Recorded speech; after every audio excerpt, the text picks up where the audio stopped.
Thank you. In part two of my wide-ranging interview with Congressman Vern Buchanan, I asked him about the opioid crisis and the White House. Let's talk about the opioid crisis. I know this is something that you've been working hard on, and last week I know there was a bill signed by the governor here in the state. Where do you stand on that? You keep the fight going.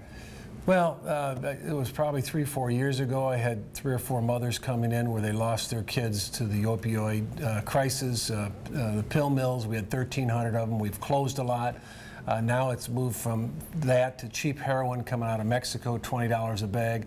And then along with that, we've got this thing called fentanyl coming out of China and other parts of the world through the Postal Service. It's 50 times more powerful than heroin.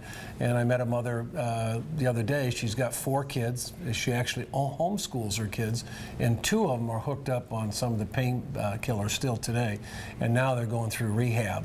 So it's a big issue. It affects everybody, a lot of people in our community. It's out of control, but we're trying to do everything we can to get additional resources and work with all the people locally, the stakeholders, to put an end to it. We'll be following that closely. Now, what about the White House and what's happening there? Is that kind of delaying what your agenda is and others? Is it a distraction? How would you describe it right now? Well, I think that, there's things that I think they're doing a good job on in terms of veterans and trying to move forward on some of the business issues.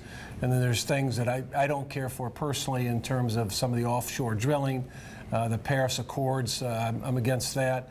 So I think there's When you say you're against the Paris Accords, what? Well, just in terms of what's happening with climate change. I mean, there's every country but us.